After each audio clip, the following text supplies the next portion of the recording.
President John Mahama wrapped up his nationwide Changing Lives tour in the Volta region by taking a swipe at the opposition New Patriotic Party. He poked fun at the minority in parliament, saying they have been sleeping on the job.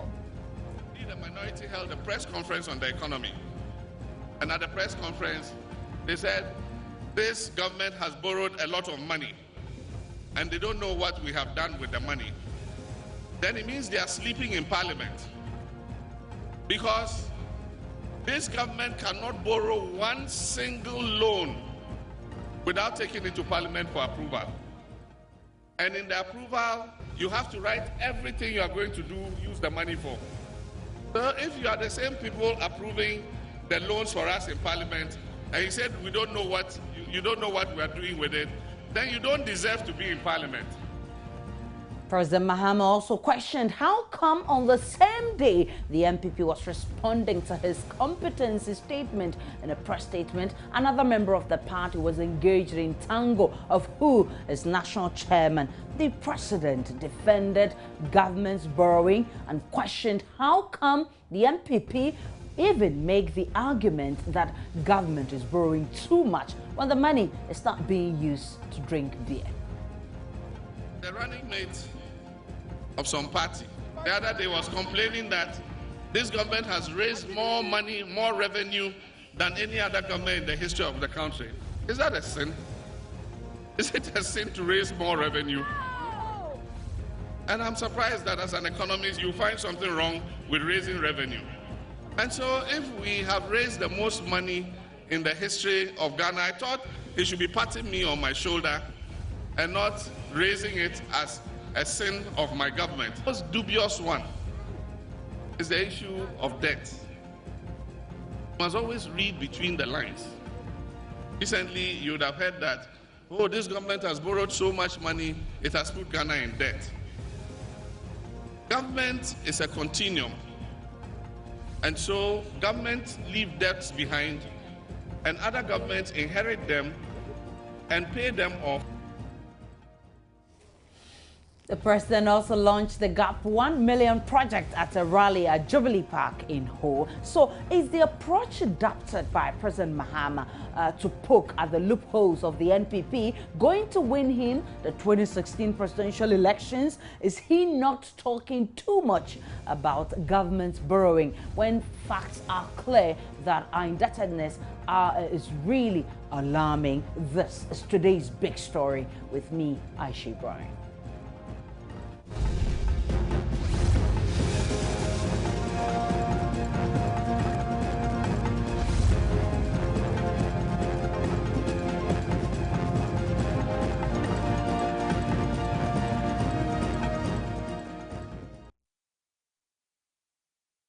President Mahama today brought his nationwide Changing Lives tour to an end. He chose no mean a place like the Volta region to bring this tour to a close. But as was expected, it wasn't just about policies and programs, but also jabbing the opposition MPP where it hurts most. Here are excerpts of the president's closing speech. Indeed, the minority held a press conference on the economy. And at the press conference, they said, this government has borrowed a lot of money and they don't know what we have done with the money. Then it means they are sleeping in parliament, because this government cannot borrow one single loan without taking it to parliament for approval. And in the approval, you have to write everything you are going to do, use the money for. So if you are the same people approving the loans for us in parliament, and you said we don't know what, you don't know what we are doing with it, then you don't deserve to be in parliament. The running mate of some party the other day was complaining that this government has raised more money, more revenue than any other government in the history of the country.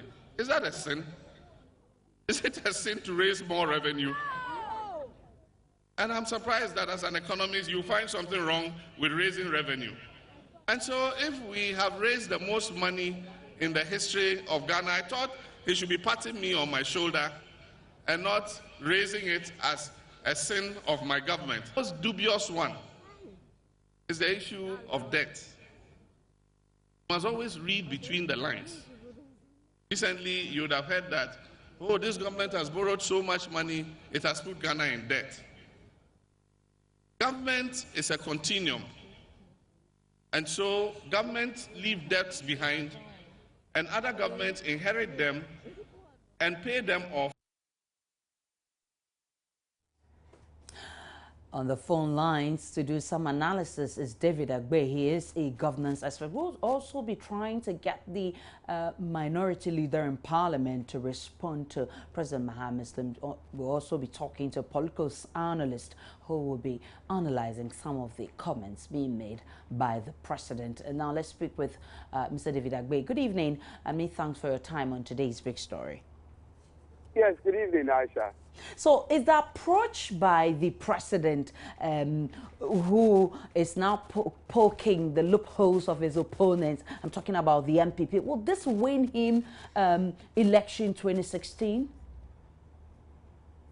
I think the president obviously wants to take an advantage of the internal wranglings in MPP to wolf, some of the supporters of the MPP onto his camp. Here we are, some of the MPP people are saying that NDC has managed to, if you like, buy some of their own party people. I listened to the Deputy General Secretary of the MPP, Nana Obribuahe. He was saying that NDC has actually managed to plot people within their own camp such that they are destroying the MPP. So I think that looking and monitoring the actions of the MPP and the NDC, obviously the NDC wants to take an advantage of the internal conflict, the internal wranglings, and misunderstanding within the MPP. So politically, it is good that you point your opponent to the background that he will not be able to do what is acceptable for them to do. So I think that the president obviously wants to take an advantage of the internal conflict within the MPP. So he has to motivate his followers. He needs to rally his followers behind and tell them that here we are, the political opponent, the major political opponent is not united. So you can win again 2016. That is the message that the president wants to send to the whole country, and more to the point, to rejuvenate his party followers. But is the president not talking too much about government borrowing? In fact, when the facts clearly show that our indebtedness have reached a level, a worrying level? The president is the spokesperson for his political party. He is obviously the chief administrator, he is the chief bureaucrat, and so therefore he needs to have a communication skills. But then once he's communicating, let's ask ourselves whether he is trying to be accountable to the citizens that voted for him. I mean, here we are, that we need to be able to measure the activities of the government, whether practically he has done something magically, good enough that will be able to win him a political vote in next year. So if you are communicating and then you are also exercising your authority of doing what is practicable, then it is fine enough. But communication without putting in measures that will also translate into voting, then you have a certain gap or you have a certain disability. Then now what needs to be done is that you, the journalists and the governance experts, we need to measure the activities of the government and see whether he has actually, or he's doing what is practicable, what has been structured into their own manifesto, whether the president is actually doing that. We need to measure the productivity. We need to measure the activities of the government, whether really they are doing what is practicable in governance. If we are not doing that, then I think that the president will continue to talk, and then he will be able to excite his followers, but in reality, certain things might have been done wrong. So the onus lies on all of us to be able to follow the president closely, measure whatever he has done, compare it with his level of communication. And of course, politics and political communication is about articulating what you have done, what you are doing, and what you intend to do. And so let's look at it from that angle. That has the president done something good? Is he doing something good? Is Does he have a good intention of doing something in that futuristic? So we need to be able to diagnose all these stuff, and then we'll be able to come to a finality whether his communication measures with whatever he has done as a president. Well, many thanks to you. Mr. David Agbe is a governance expert. He's actually the executive director of GIGS. Many thanks for your time. Let's now listen to President Mahama's full speech or his attack on the NPP. Let's listen to that soundbite. Chief propagandist of Hitler, he was called Goebbels. And I said that there is a lot of Goebbelian misinformation in our system, where people intentionally put out propaganda to mislead other people, to mislead the electorate. Recently, there have been comments about the economy. Indeed, the minority held a press conference on the economy. And at the press conference, they said, this government has borrowed a lot of money, and they don't know what we have done with the money. Then it means they are sleeping in Parliament. Because this government cannot borrow one single loan without taking it to Parliament for approval. And in the approval, you have to write everything you are going to do, use the money for. So if you are the same people approving the loans for us in Parliament, and you said we don't know what, you don't know what we are doing with it, then you don't deserve to be in Parliament.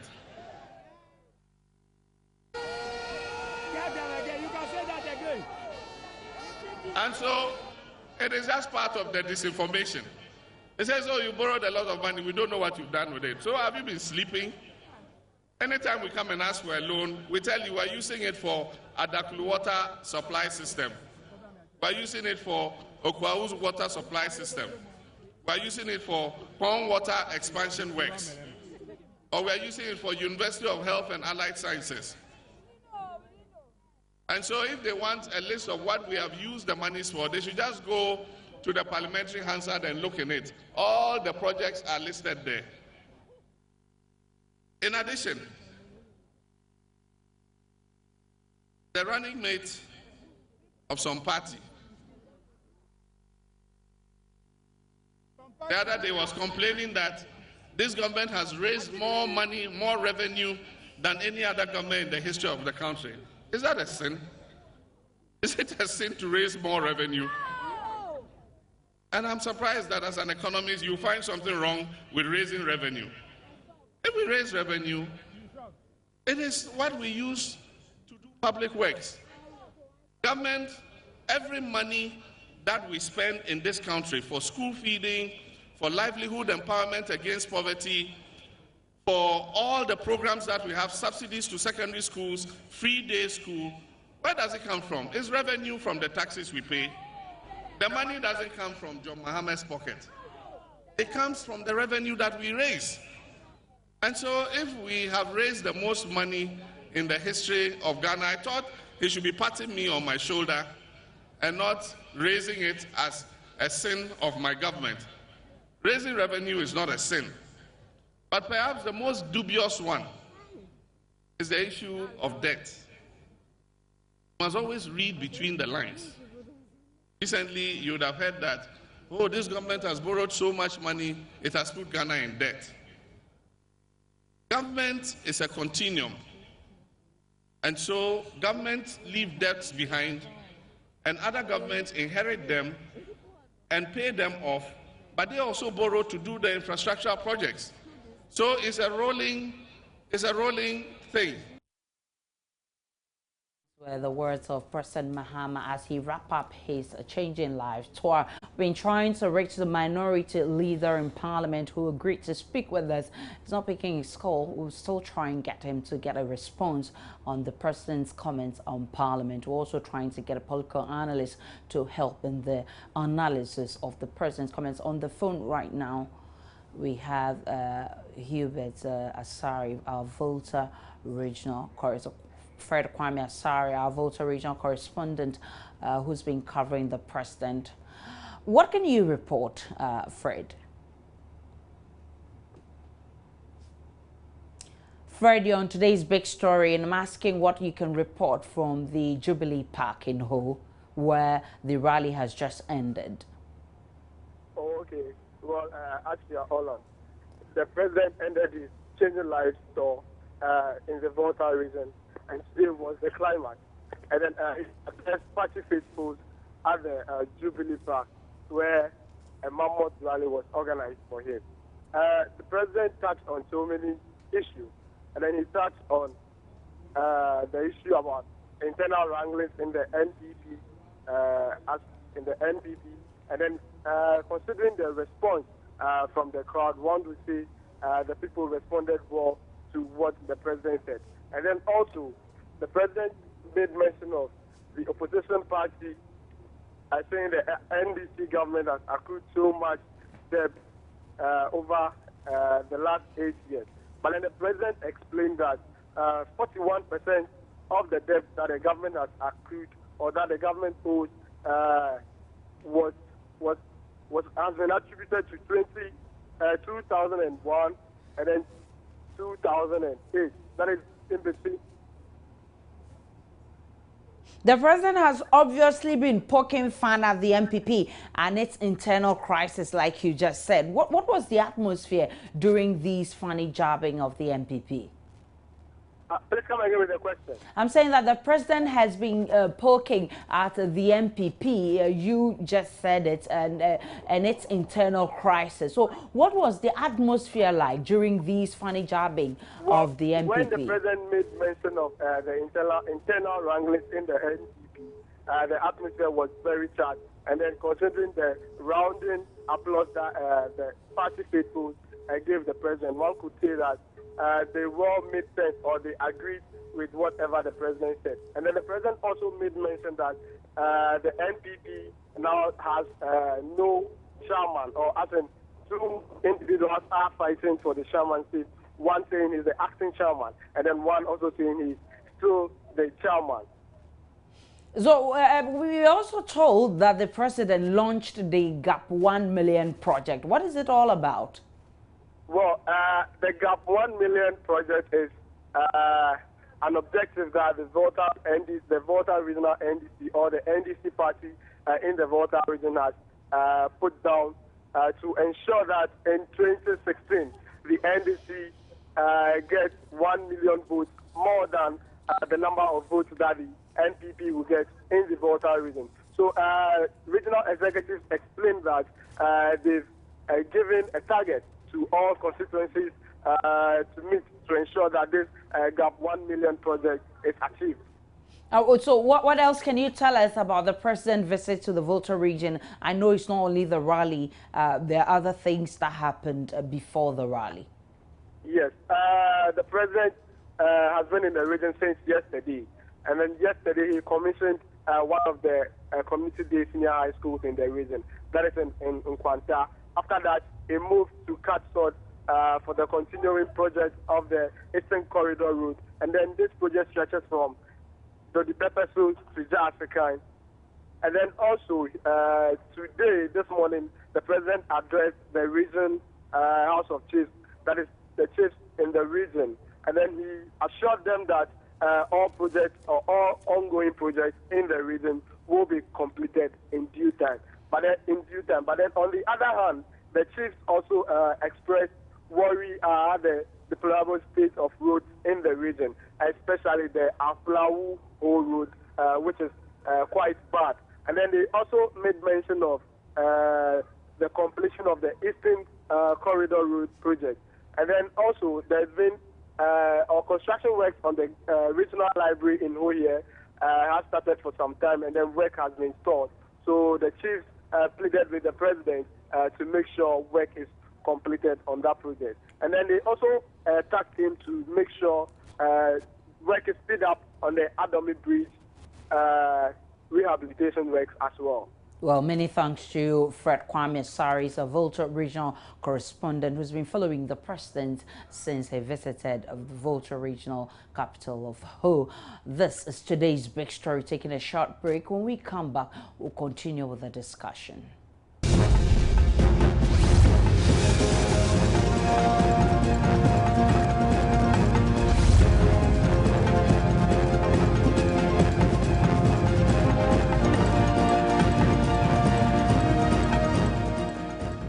Welcome back to today's big story. We've been trying to reach the minority leader in Parliament to respond to comments by the president that they are sleeping on the job. The president says that if they are the ones approving the loans in Parliament and they turn around to say the government is borrowing too much, then it means that they really are sleeping on the job and they do not deserve to be in Parliament. We've been trying to reach him. We're unable to get him. Tried to get a political analyst who would also analyze some of the issues raised by the president. We're having some challenges with our phone lines. That's where we drop the curtains on today's big story. President Mahama wrapped up his nationwide Changing Lives Tour in the Volta region, and he took a strong swipe at the opposition New Patriotic Party. He poked fun at the minority in Parliament, and he also attacked the running mate of Nana Akufo-Addo, who has been accusing him of borrowing too much and also describing his government as incompetent. My name is Aisha Ibrahim. Good evening.